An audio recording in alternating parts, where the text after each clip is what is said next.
Idastaghalan nasu, apabila manusia itu sudah mulai menyibukkan mereka dengan perkara-perkara dunianya, maka hendaknya engkau sudah mulai sibuk menyiapkan dan membangun perkara akhirat-akhirat.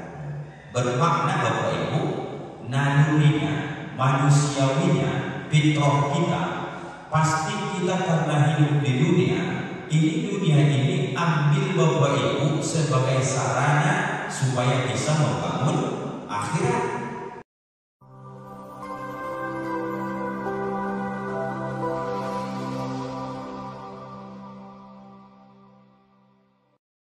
Bismillahirrahmanirrahim. Assalamualaikum warahmatullahi wabarakatuh.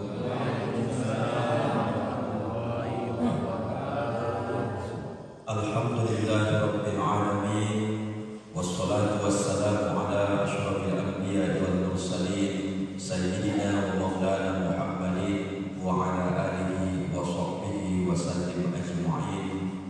Asyhadu an la ilaha illallahul malikul haqqul mubin wa asyhadu anna Muhammadar Rasulullah shadiqul wa'dil amin. Subhanaka la ilma lana illa ma 'allamtana innaka antal alimul hakim. Wa qala rabbi shrah li sadri wa yassir li amri wahlul 'uqdatam min lisani yafqahu qawli. Shadaqallahul azim. Allahumma faqihna fid din wa 'allimna at-ta'wil wahdina ila siratikal mustaqim. Amin. Walhamdulillahi rabbil alamin. Orang-orang tua kami yang sangat kami hormati dan kami muliakan, bapak-bapak, ibu-ibu, hadirin wal hadirat yang tidak bisa kami sebutkan satu persatu, doa kami sampaikan kepada Allah, semoga kita semua istiqomah dalam ketaatan kepada Allah dan Rasulnya sampai akhir hayat kita, dan semoga pertemuan kita di dunia ini berletih-letih, bercapek-capek dalam rangka saling mengingatkan dalam ketaatan. Pertemuan ini besok berkenan Allah kumpulkan kita kembali di dalam surga bersama Nabi kita Muhammad sallallahu alaihi wasallam. Amin ya rabbal alamin. Bapak Ibu hadirin wal hadirat yang dimuliakan Allah, apa kabar semua subuh ini? Sehat mudah-mudahan ya. Alhamdulillah. Kajian kita pada subuh ini ada sebanyak 3 hal. Mudah-mudahan ini bisa menjadi tambahan amal dan ilmu kita nanti insya Allah. Yang pertama Bapak Ibu, waqala ba'dul ulama, berkata sebahagian para ulama kita, ijastaghalan nasu, apabila engkau, kata para ulama, melihat kebanyakan manusia itu sedang sibuk. Apa yang mereka sibukkan? Mengurus perkara-perkara yang sunnah, maka hendaklah kamu menyibukkan dirimu memperindah yang wajib-wajib. Ini kaji kita Bapak Ibu yang pertama. Hari ini alhamdulillah, sekian tahun belakangan ini kita sudah alhamdulillah Bapak Ibu jauh meningkat amal-amal sunnah kita. Contohnya yang tak biasa kita sholatnya dapat qabliyah, ba'diyah, rawatib. Sekarang subuh, kalau gak dapat kita qabliyah subuh ini Bapak Ibu, rasanya tidak sempurna lagi amal, karena kita kehilangan satu kesempatan yang 2 rakaat lebih baik dibanding dunia dan seisinya. Dan ini hal yang sangat baik Bapak Ibu. Belum lagi cerita kita banyak di sini yang alhamdulillah yang tak tinggal lagi sholat sunnah tahajudnya.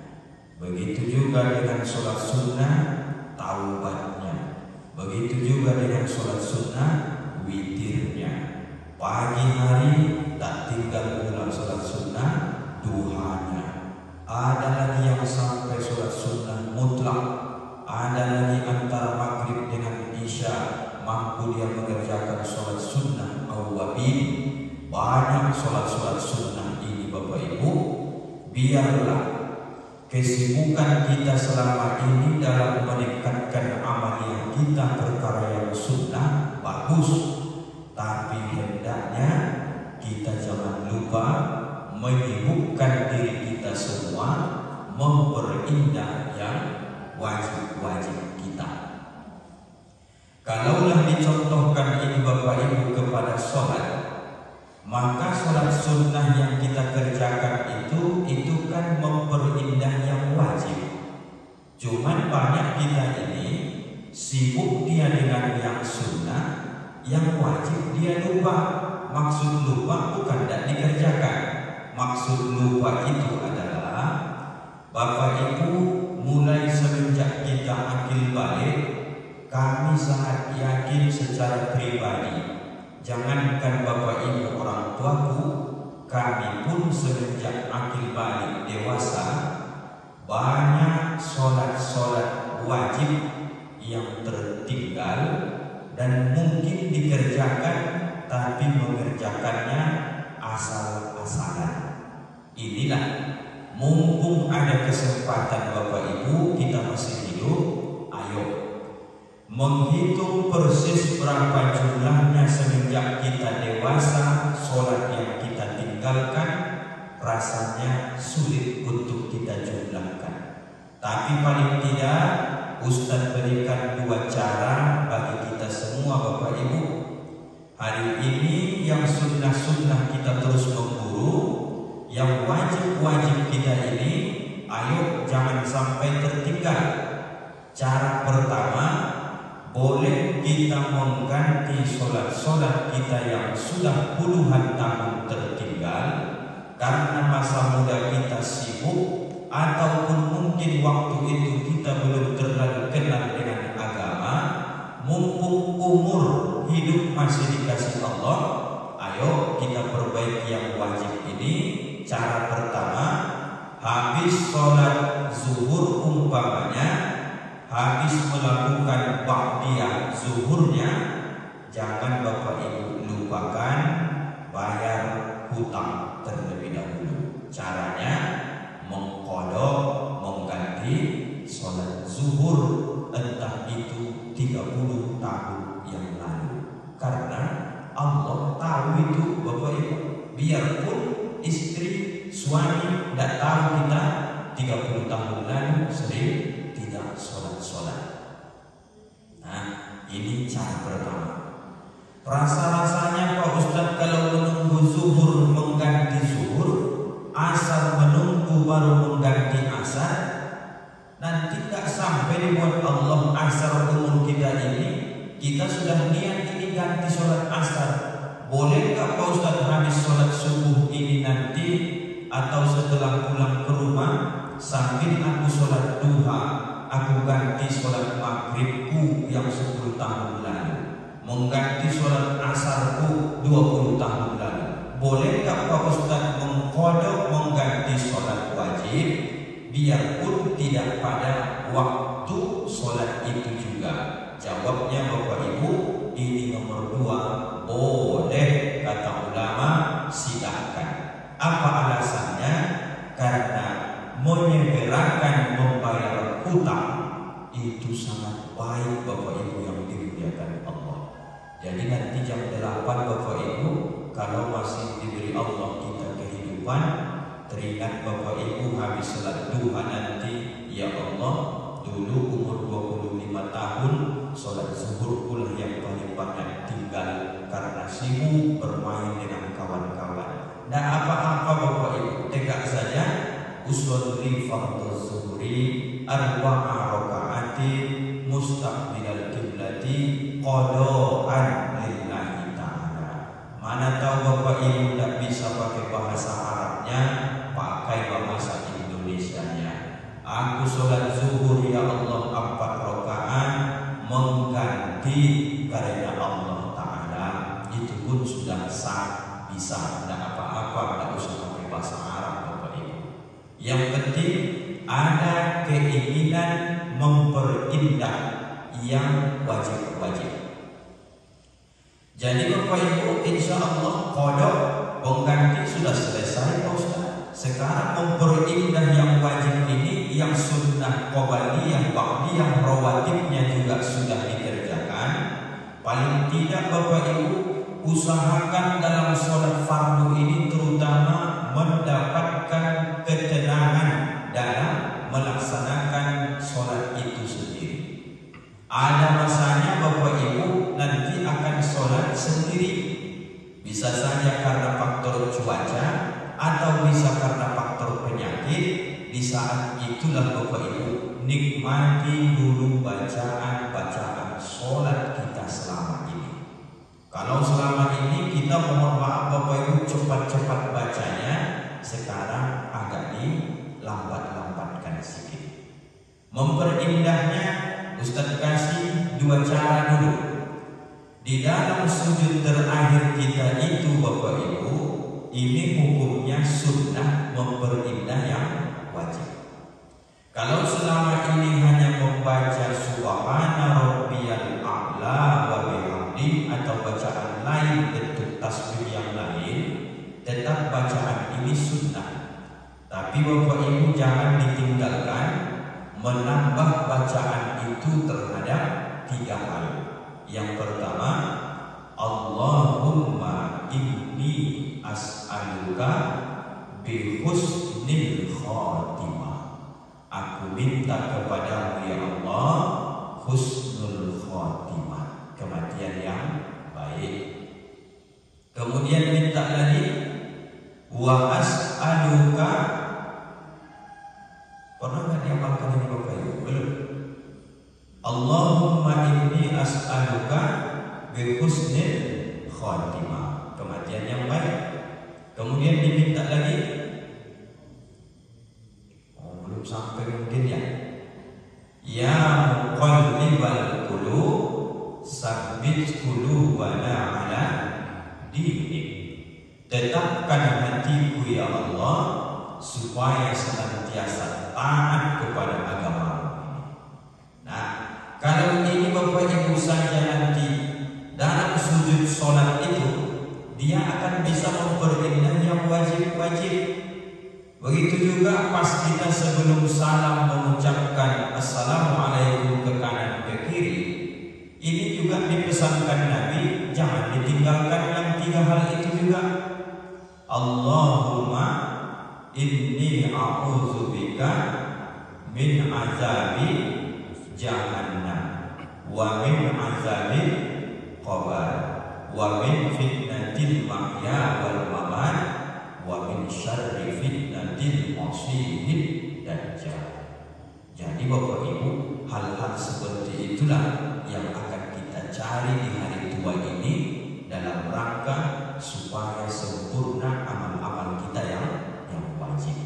Nah, jadi Bapak Ibu paling tidak doa-doa itu tadi belum bisa dihafalkan, tidak apa-apa. Dia tetap sunnah dia. Yang paling pokok meninggal kita jangan meninggalkan hutang kepada Allah. Arti sholatnya sholat qodok, sholat pengganti. Jadi yang tahu persis itu Bapak Ibu sekali lagi bukanlah ustaz, bukan suami, bukan istri. Hutang kita kepada Allah, yang tahu persis kita dengan Allah. Bagaimanapun kita menyembunyikannya, tahu dia itu Bapak Ibu, karena malaikatnya dari dulu sudah diutusnya menjaga kita. Bagaimana supaya catatan-catatan itu akan dihapus oleh malaikat? Kita bayar, kita tunaikan, kita ganti kelalaian-kelalaian yang dulu. Ini kata ulama yang pertama. Kalau orang sudah mulai sibuk dengan perkara yang sunnah-sunnah, sibukkan dirimu dengan memperindah yang wajib-wajib. Satu. Yang kedua, ketika orang sudah mulai sibuk dengan mengurus aib, cacat, kekurangan orang lain, itulah engkau mulai sibuk mengurus cacat aib diri sendiri. Jadi ini harus diulang terus nasihat ini Bapak Ibu. Dalam hidup kita ini selalunya lebih banyak supporter daripada pemain. Supporter inilah yang paling pandai di atas pemain keahlian dan kepandaiannya. Ketika Bapak Ibu hobi menonton bola pun, itu yang berteriak yang seolah-olah mahir pandai memainkan bola itu Bapak Ibu, itu bukan pemain. Pemain itu yang kocar-kacir ke sana kemari mengejar bola supaya mencetak gol. Supporter itu yang heboh, yang sibuk. Ketika salah nanti, salah tendanglah dibuat pemain, itu bukan main supporter, marahnya penonton pun juga, supporter yang lain juga berkata, kenapa bisa begitu? Padahal tadi kesempatannya tidak banyak, mudah saja kok bisa berkomentar orang dalam rangka itu yang disebut peribahasa. Semut katanya di pelupuk mata di seberang lautan tidak lagi kelihatan, gajah di pelupuk mata tidak kelihatan. Ini Bapak Ibu sudah mulai terjadi hari ini. Heboh orang sekarang membicarakan Bapak Ibu, apalagi di media sosial. Buka aib yang sana, buka aib yang di sini, ambil kesalahan yang di sana, ambil kesalahan yang di sini. Pagi ini kita buka handphone kita Bapak Ibu, terbuka sekarang. Yang tak boleh kita tahu pun aib orang di handphone itu sudah ada dipertontonkan. Dicuci otak kita ini sekarang supaya sibuk untuk mengetahui cacat aib kekurangan orang lain. Padahal tak ada manfaatnya sama kita, malah menjadi dosa Bapak Ibu. Datang ketua kita ini. Selamat datang Pak Haji. Tak lanjut sedikit lagi nih ya. Tuh, ini musim-musim apa ini nih? Nah, terutama kita nih sekarang lagi pemilihan pemimpin ini nih. Hati-hati di Bapak Ibu ya. Nasihat ulama, di saat orang lain sudah mulai menyibukkan diri dengan aib orang lain, saat itu kau sibukkanlah untuk melihat aibmu sendiri. Kita Bapak Ibu kalau melihat orang-orang yang di Jakarta sana, bahasakan begitu, kan tidak tahu persis kita sifat asli mereka itu. Itu hanya penggiringan opini, dikirim oleh media, dikirim oleh bahasa yang ahli, kemudian sampai ke ujung batu kita hanya tonton di handphone. Rekam jejak aslinya mereka itu kita tidak paham tuh Bapak Ibu. Tapi tengoklah di handphone itu, di media itu, betapa sebagian semangatnya dia bersekukuh dalam masalah mendukung seseorang. Dia sendiri pun kalau ditanya tidak terlalu paham dia Bapak Ibu. Artinya gimana ini? Sudahlah, di samping orang lain sudah mulai caci sana, caci sini, ambil sana, antarkan di sini, aib ini.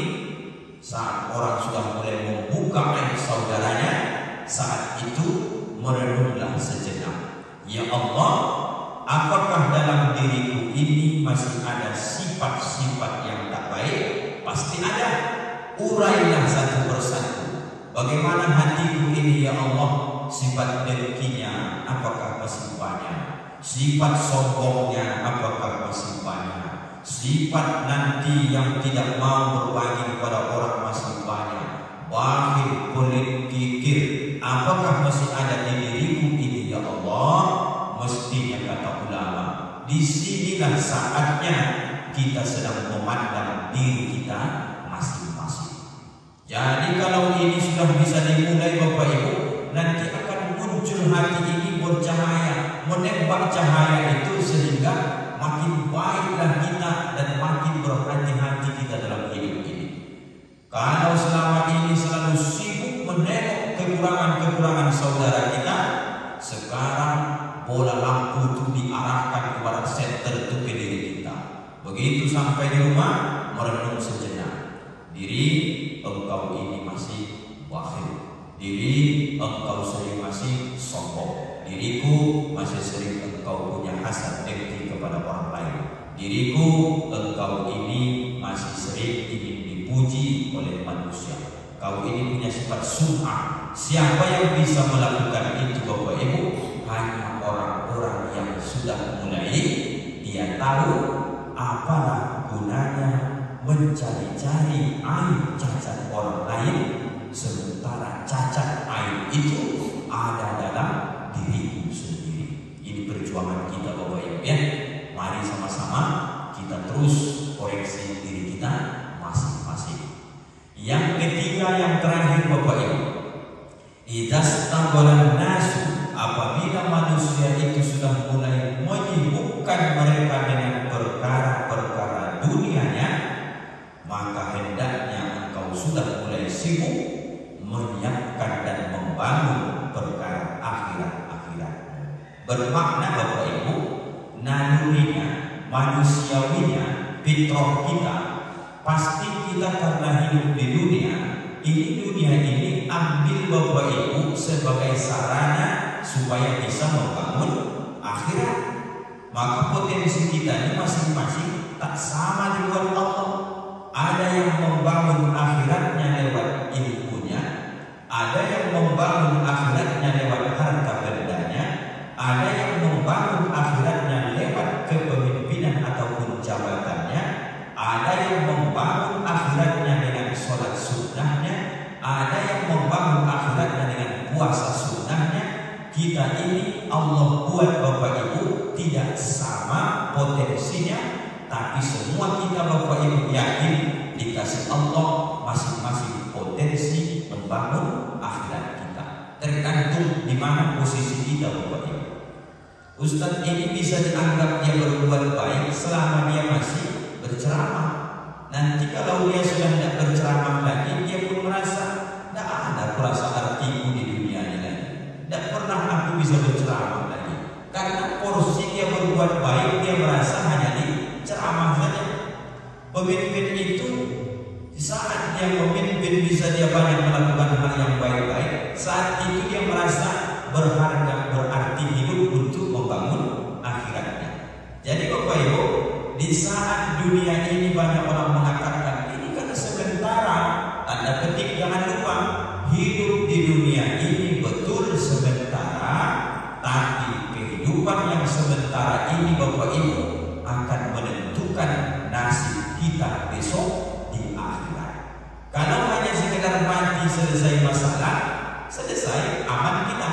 Tapi begitu kita meninggal Bapak Ibu, mohon maaf, di situ adalah ada pertanggungjawaban apa yang kita lakukan dalam kehidupan ini. Ya, orang sibuk membangun masalah dunianya, memikirkan dunianya, lanjutkan selagi itu diridhoi oleh Allah, tapi jangan lupa sibukkan bangun juga akhirat kita. Di mana-mana kita usahakan tanam kebaikan terus. Di mana-mana kita hidup jangan ada membuat kerusakan. Payah kita untuk bermanfaat sama orang lain.